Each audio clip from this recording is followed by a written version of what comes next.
non esiste il fai da te, non esistono battitori liberi. Quante volte Papa Benedetto ha descritto la Chiesa come un noi ecclesiale. Talvolta capita di sentire qualcuno dire io credo in Dio, credo in Gesù, ma la Chiesa non mi interessa. Quante volte abbiamo sentito questo? E questo non va.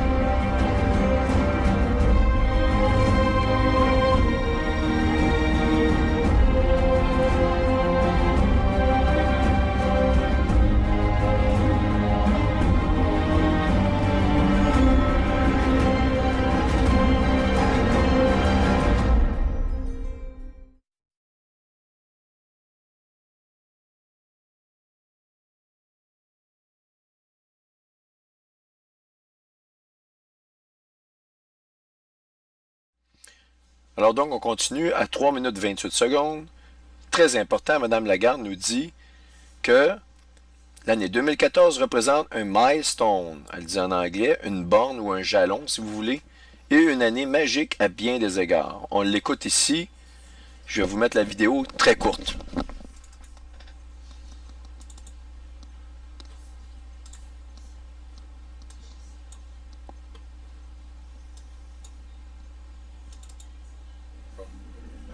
So 2014 will be a milestone and hopefully a magic year in many respects.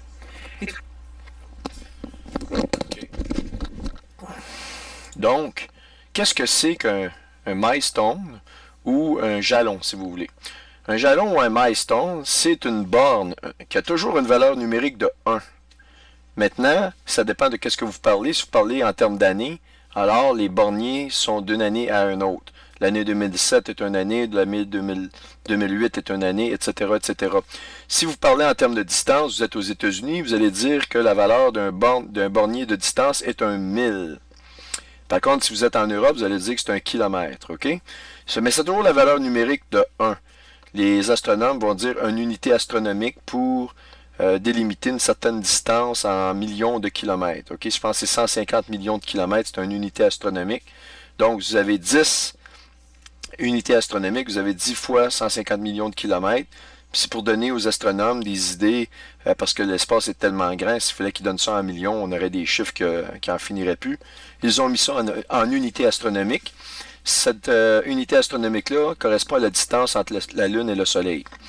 Voilà, pour vous donner une idée. Donc, c'est un peu ce que j'explique ici. Alors ici, vous avez donc une borne qui est un incrément toujours de 1. Et donc, lors de son discours le 15 janvier 2014, donné au National Press Club à Washington, D.C., Mme Lagarde ne nous dit donc pas que le reset économique qu'elle a prononcé dans une autre conférence, puis dans cette conférence-là, qu'il se produirait en 2014. Mais elle a dit que l'année 2014 représenterait le début ou le dernier mille ou le milestone à parcourir avant que cette fameux reset économique-là ne commence. Alors donc, la question qu'on est à même de se poser, c'est où Mme Lagarde a-t-elle placé cette fameuse borne ou milestone? Alors, voici la réponse. J'ai appelé ça l'alpha et l'oméga du cheval noir de l'Apocalypse, ou le début et la fin du cheval noir de l'Apocalypse.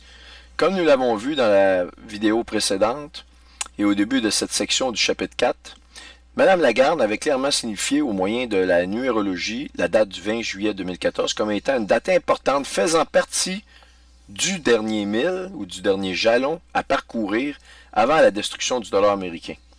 Cependant, bon, moi j'ai dit la destruction du dollar américain, elle parle de reset économique.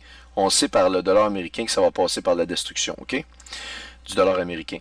Cependant, peut-on considérer la date du 20 juillet 2014 comme étant la véritable endroit où fut placé le milestone ou le jalon par Mme Lagarde?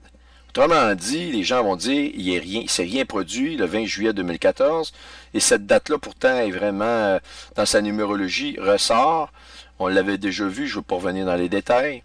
Plusieurs vidéos avaient été faites par des Américains, des gens de l'Europe à ce sujet-là. Et vous en avez aussi vu la vidéo de départ avec tous les détails à ce niveau-là. Donc, ce que nous pouvons vous dire avec certitude est que la date précise de son discours ne semble pas être le fruit du hasard. Nous croyons que la date mentionnée du 20 juillet 2014 par Mme Lagarde, en utilisant la numérologie représentant un moment important, en utilisant la numérologie, représente un moment important de la mise en action du fameux reset économique, mais pas sa terminaison. Voyons cela de plus près. Veuillez donc considérer le calendrier ici que je vous donne de janvier 2014 et vous voyez le premier, une lune complètement noire. Donc, elle a parlé du calendrier solaire qui commence, comme le cheval noir, une lune complètement noire. Curieux, hein? Ça ne peut pas être un hasard. Le premier de l'année, lune solaire, ou de l'année des païens, notre année de calendrier à nous, on a une lune noire.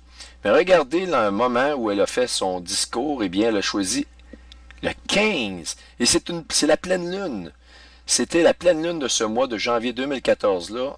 N'est-ce pas extraordinaire? Parce que je vous rappelle qu'une lune de sang ou une lune rouge se fait au moment d'une pleine lune, justement, lorsque la lune se retrouve vraiment sur l'écliptique, c'est-à-dire à un nœud descendant ou ascendant, et donc elle est complètement occultée par l'ombre de la Terre. Et donc, il y a un reflet par des effets de diffraction et la surface de la Lune nous apparaît comme étant complètement rouge.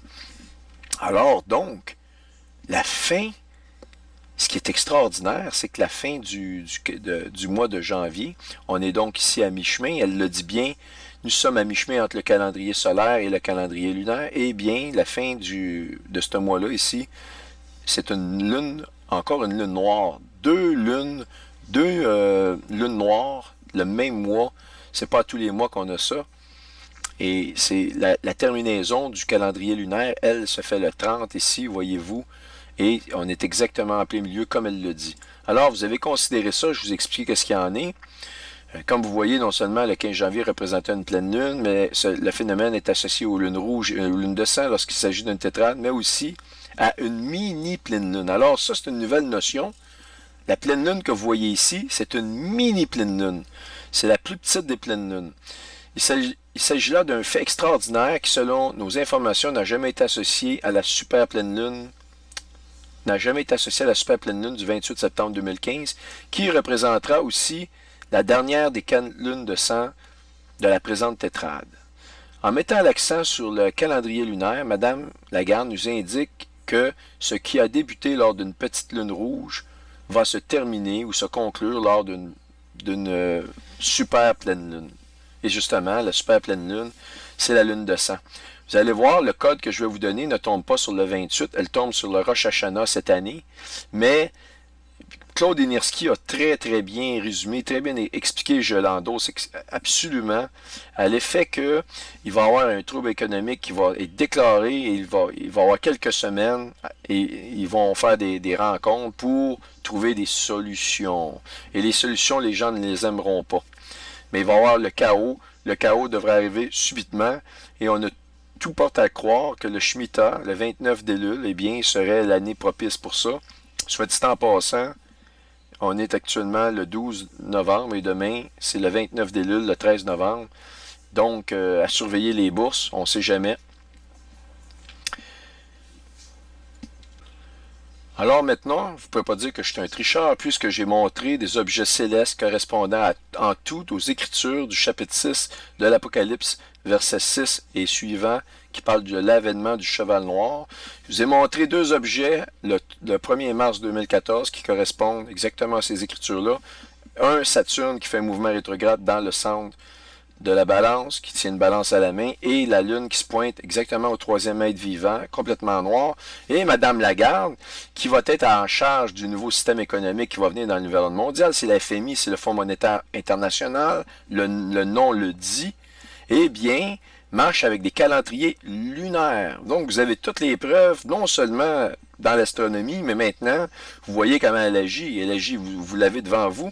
Maintenant, les preuves ici, je vais vous montrer que le 20 juillet 2014 correspondait non seulement à un mouvement rétrograde de Saturne, en plus de cela, mais aussi que cette date-là a été pointée par Mme Lagarde comme étant une date importante.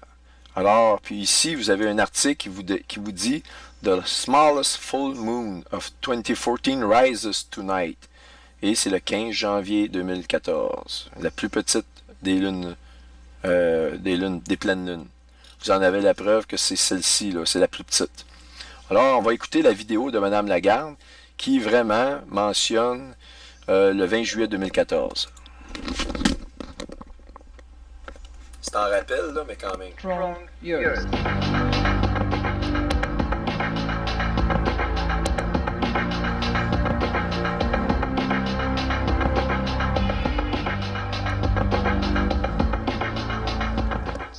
I don't know whether the G7 will have anything to do with it, or whether it will be the G20. I certainly hope that the IMF will have something to do with it.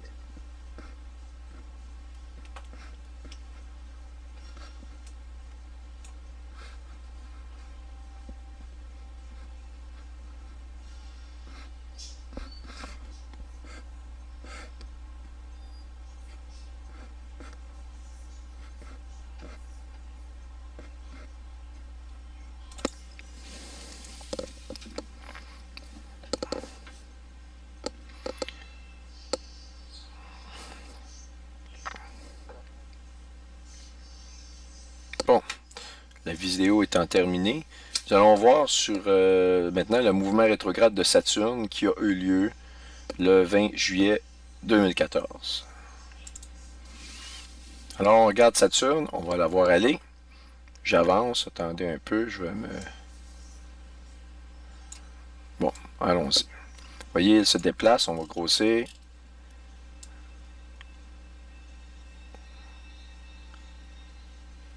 Et voilà, mouvement rétrograde, exactement le 20 juillet. Les deux objets que j'ai pointés comme étant correspondants au cheval noir de l'Apocalypse, et j'ai plusieurs preuves bibliques, j'en ai plein. J'en ai déjà exposé, j'aurai pas le temps de tout y revenir, mais c'est vraiment, on a dans le livre d'Amos, vraiment l'arrivée du rachat et l'approche des tribulations qui nous ont... On nous parle de cela, et on nous parle d'un éclipse qui va se faire à midi, qui va obscurcir le soleil à midi. Et cette éclipse-là, elle s'est produite en occultant le méridien 0 degré d'altitude, 0 degré de longitude. Écoutez, si ce n'est pas une preuve extraordinaire des signes célestes qui arrivent, je ne sais pas ce que c'est. En plus de cela, le mouvement rétrograde se fait à côté de l'étoile Zébenel Génubi, qui est l'étoile maître de toute. C'est elle qui tient toute la balance en main. C'est d'ailleurs par cette étoile-là que vous avez la main de Déméter qui tient tout le reste de la balance. Ça ne peut pas être des hasards. On a les textes bibliques qui nous appuient à ce niveau-là. Alors donc, je vous ai prouvé les points ici que Mme Lagarde, donc, vraiment, est synchronisée avec la Lune, mais aussi, il y a une danse ou une valse qui se fait avec Saturne. Alors, vous allez devoir retenir maintenant que la valeur numérique du milestone a pour attribut la valeur du temps d'une année, puisqu'elle a fait référence à une année. Donc, comme je vous ai expliqué, si vous êtes en Europe, vous parlez de distance des kilomètres, aux États-Unis, c'est des milles. Mais là, elle a fait référence à l'année 2014 qui était un milestone, donc valeur numérique 1, donc 1 an pour le temps qu'on va compter. Alors ça ici, je vous l'ai expliqué. Il est extraordinaire de constater que le Shemitah a débuté le 1er de Tishri 2015, c'est le 25 septembre 2014, à la fête des Shofars, et qu'il atteindra son maximum au 29 d'Elul 2015, soit le 13 septembre 2015. Donc, les propos de Mme Lagarde sont extrêmement cohérents et coïncident non seulement avec le cycle du Shemitah 2014-2015 actuel, mais se basent aussi sur le calendrier lunaire, alors que nous avions montré en 2013 que le cheval noir de l'Apocalypse était représenté par la Lune.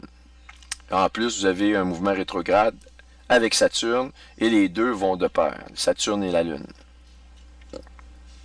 Bon, ici, je montre des preuves de ce que j'avais fait, etc., etc. Ici, à cette date précise du 1er mars 2014, la Lune se trouvera proche du troisième être vivant. Ça, je vous l'avais tout montré, etc., etc. Vous avez vu ici, c'est une vidéo qui a été mise le 18 octobre 2013.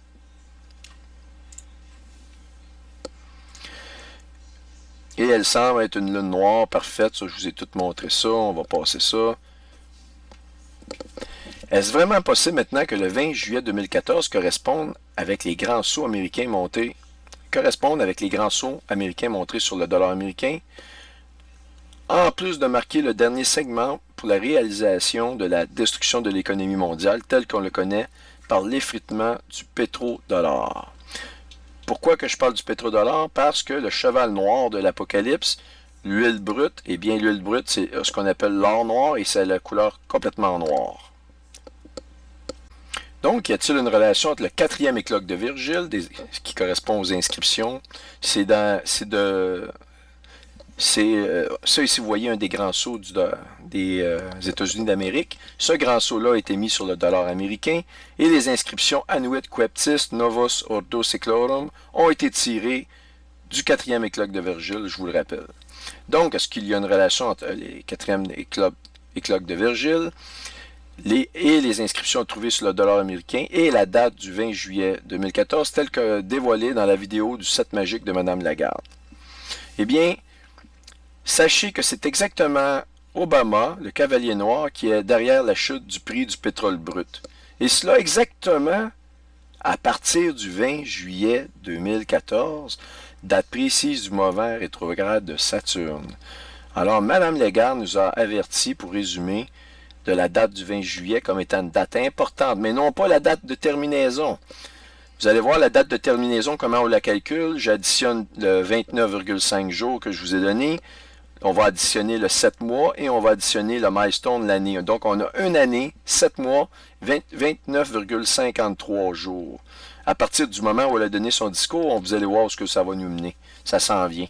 Mais maintenant, ce que je suis en train de vous dire, c'est qu'elle me dit que la date du 20 juillet 2014, date à laquelle il y a eu un mouvement rétrograde de Saturne, OK, en plus de cela, eh bien, c'est une date importante à l'intérieur du processus du milestone, eh bien, je vous dis, moi, qu'Obama, OK, vous avez un mouvement rétrograde que je vais montrer ici en haut, à côté de l'étoile Zébenel Génubi, vous la voyez ici, attendez un instant, on le voit, c'est le 20 juillet. OK? Donc, le 20 juillet, vous avez ça à proximité de cette étoile-là, qui est l'étoile par laquelle la main d'Astrée tient la balance. Eh bien, c'est à ce moment-là que la chute du pétrole brut a débuté cet été et ça continue de chuter actuellement. Et ça a été l'amorce de la destruction du pétrodollar. Et ne nous posons plus la question pourquoi le cheval noir de l'Apocalypse est le cheval sur l'économie et pourquoi il est noir. Il a une directe relation entre la destruction du dollar, du pétrodollar, et la destruction du pétrodollar a une incidence absolument directe sur le dollar américain.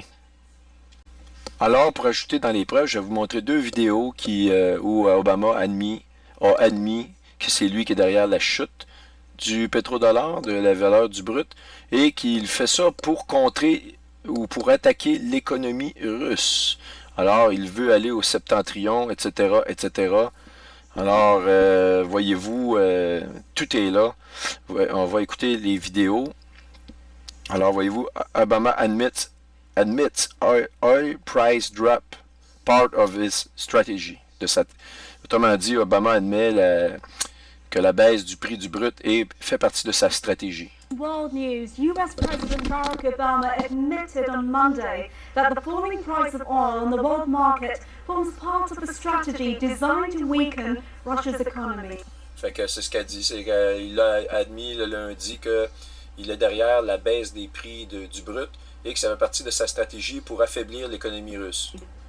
In an interview with National Public Radio released Monday, Obama acknowledged that the sanctions against Russia, as well as falling oil prices, had been directed towards debilitating Russia in order to force the Asian country to change its policy towards Ukraine. Bon, voyez-vous, je vous ai montré pour la bête léopard, eh bien, ça a tout un rapport à cette bête léopard-là. Voyez-vous, tout est interrelié, la bête léopard, etc. Et lui, il veut attaquer la Russie, l'économie, par le dollar, le pétrodollar, qui est le cheval noir aussi, qui fait partie du cheval noir, et tout est interrelié, que tout est en préparation. On entend les chevals galoper, ils n'ont juste pas été relâchés. L'effet de ces chevaux-là vont arriver, et selon moi, Le mois de septembre qui vient est très, très, très propice. Écoutez, vous faites ce que vous voulez des preuves. Mais je ne peux pas vous le dire après le temps. Je ne peux pas exactement savoir le temps. J'aime mieux vous le dire d'avance. Si je vous le dis après, ça peut vous aider peut-être à vous préparer, au moins spirituellement. Spirituellement, c'est la chose la plus importante. Maintenant, une deuxième vidéo. OK?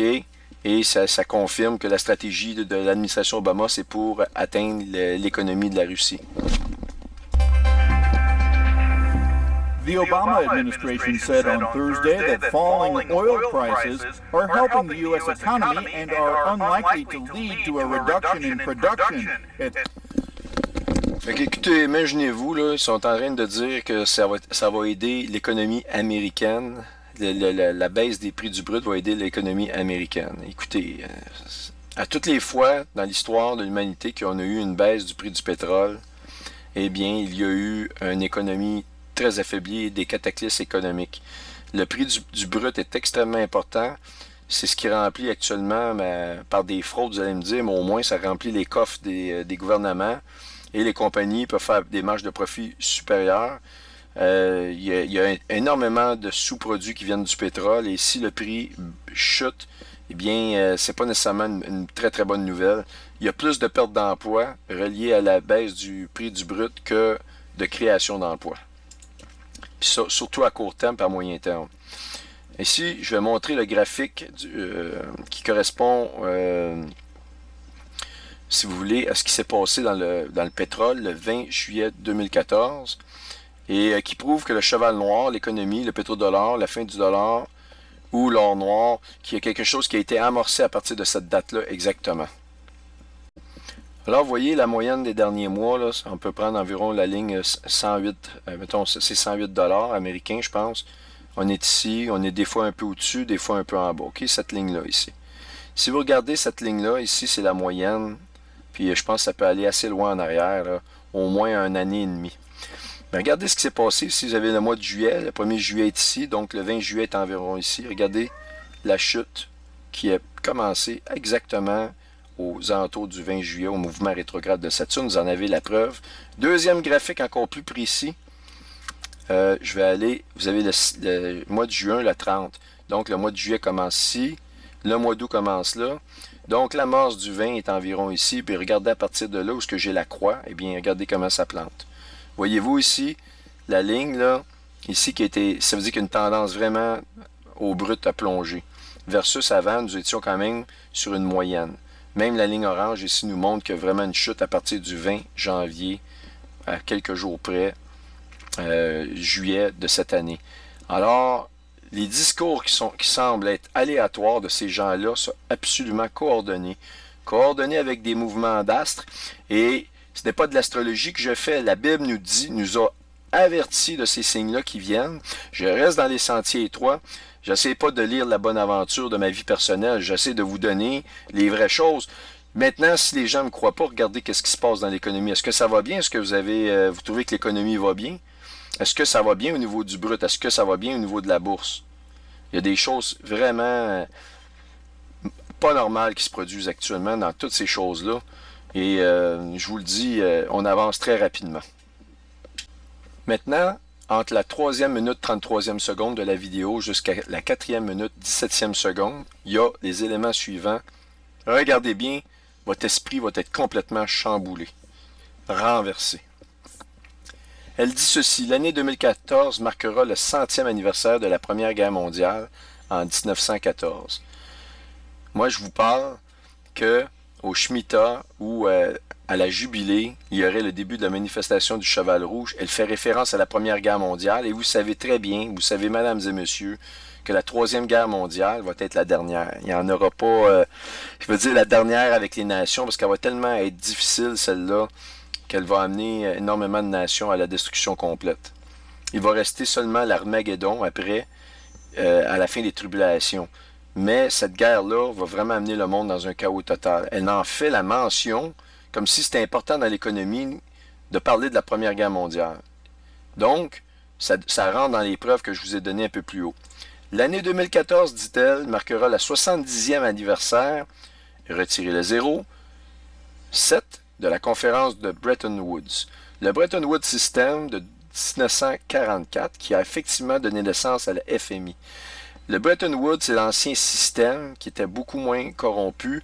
Ils l'ont démoli, ça a donné la naissance à la FMI. La FMI, ça va être le système que le nouvel gouvernement mondial va utiliser pour propulser un système de contrôle économique et l'imposer à toutes les nations du monde dans les mains d'une seule entité, si vous voulez. Alors, ce n'est pas un hasard qu'elle parle de cela. Puis ça, elle dit, c'est le 25e anniversaire de la chute du mur de Berlin en 1989. 25e, d'accord, dit-elle. On sait 5 plus 2 fait encore un 7. Elle fait des jeux de mots qui mènent toujours au chiffre 7. Mais pourquoi elle parle de la destruction du mur de Berlin? Mais moi, ça me fait référence exactement comme la brisure du mur de séparation que Christ nous parle. Aussi, le mur de Berlin fut érigé pour protéger la partie est de Berlin du fascisme et du socialisme. Le Seigneur, dans Éphésiens, nous dit qu'il est celui qui brise le mur de séparation. Il fait des deux hommes, des deux personnalités en nous, la méchante et la bonne. Il les réconcilie, il n'en fait qu'un. Et ça va arriver lorsque vous recevez à l'enlèvement votre corps glorifié. Vous devenez avec un corps incorruptible. On ne peut plus vous empêcher de manger pour vous torturer, pour vous faire dire des choses. Vous pouvez ne pas manger pendant 1 million d'années. Vous ne ressentez pas la faim. Et si vous voulez manger un bon steak, vous pouvez le manger, vous allez le goûter ou boire du vin, etc. On ne pourrait pas vous torturer en vous rentrant des couteaux dans les mains, vous faire parler, vous faire renier Christ. Je veux dire, ils perdent leur temps. Il n'y a absolument rien qui peut être fait. Et spirituellement non plus, vous ne pourrez plus être corrompu d'aucune manière que ce soit. Alors, elle fait référence au mur de Berlin. Je veux dire, c'est quoi le rapport avec l'économie, le mur de Berlin? Je comprends qu'il y a eu un rapport économique, mais pas vraiment dans l'économie. C'est pas concentré au niveau de l'économie. Tout ça, c'est vraiment, vraiment renversant de voir. On continue.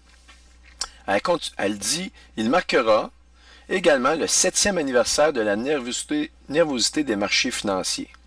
Elle fait référence en septembre 2008, qui s'est rapidement transformée en la plus grande calamité économique mondiale depuis la grande récession de 2019. Ceci correspond aux 7 dernières années de vaches grasses du rêve de Pharaon qui doivent se terminer avec l'actuelle Shemitah, dont le départ s'est produit au 1er de Tishri 2014 et se termine le 13 septembre 2015, soit demain en passant, soit le 29 d'Élul dans le calendrier juif.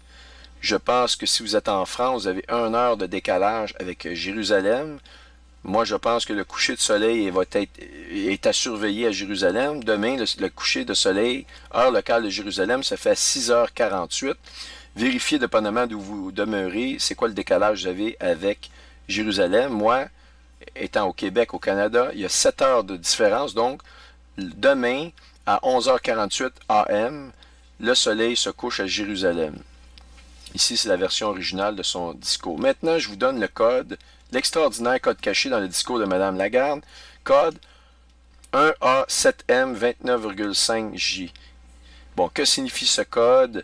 Ce code représente-t-il un laps de temps ou une date particulière? Si la réponse à la question 2 est affirmative, cette date converge encore une fois vers septembre 2015, comme le rêve du Pharaon, avec ses caractéristiques uniques relatives au Shemitah et au Jubilé, ou la super famine de 7 ans, ou le super Shemitah. Démonstration. Alors, pour répondre aux 3 questions énumérées plus haut, si l'on considère chaque valeur numérique extraite du discours de Mme Lagarde, lors de nos analyses approfondies précédentes, on vous a prouvé que ça vient de la Bible, qu'elle a fait référence aux prophéties bibliques, donc au Shemitah. Ça, c'est absolument hors de tout doute raisonnable. Donc, le calendrier lunaire, 29,5 jours. Le 7 magique doit avoir la valeur numérique d'un mois. Le 7e mois ou 7 mois total correspond aussi au 7e mois spirituel pour les Juifs. Donc, valeur numérique de 7 mois ici. 3 de 4, le 7 magique doit se produire lors d'un cycle de 7 ans, de Shemitah et d'un jubilé. OK. 2014-2015 est confirmé comme étant un Shemitah suivi d'un jubilé. Une telle chose ne se reproduit pas avant 49 ans. 4 de 4, le milestone doit avoir une valeur numérique d'une année, parce qu'elle a parlé en termes d'années pour le milestone.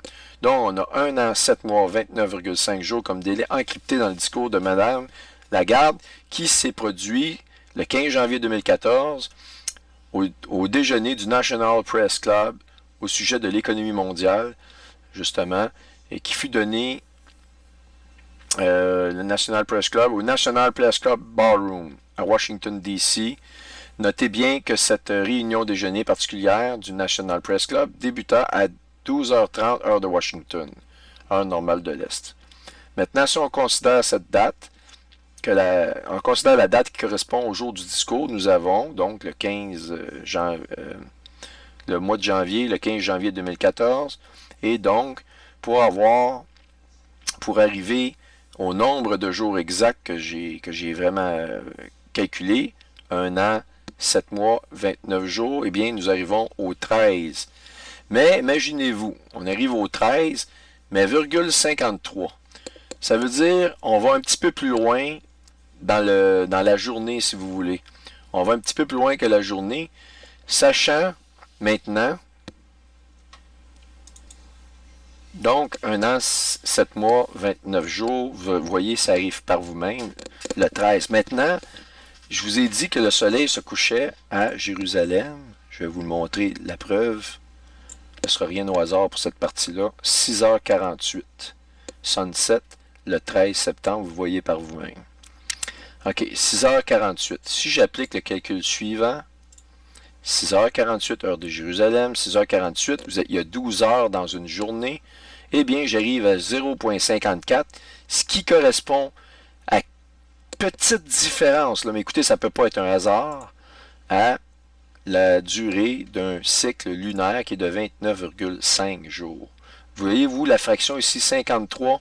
Alors donc, ce que je suis en train de vous dire, c'est que mon calcul ici, on va retourner est de, finalement, si je le calcule précisément, puis je garde le cycle lunaire, au lieu de donner juste 0,5 jours et d'arriver à 6 heures le soir, eh bien, je vais arriver à ce moment-là dans le milieu de la journée, en plein milieu de la journée, et de 12 heures, si vous voulez.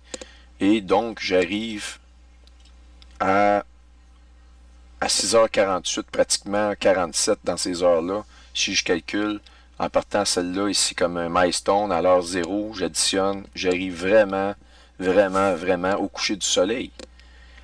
Alors, il faut qu'on m'explique tous ces hasards-là, qui seraient tous des hasards, des drôles de hasards, qui arrivent. Je mets 2 chiffres après le point, là, ça prend quoi, là? Ici, tiens, je vais le rajouter, 53.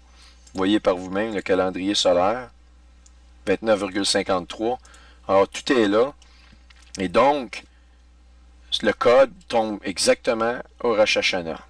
Alors, la conclusion, Mme Lagarde nous donne la date occulte du 20 juillet 2014 qui correspond au dernier segment pour la destruction de l'économie mondiale par la destruction du pétrodollar.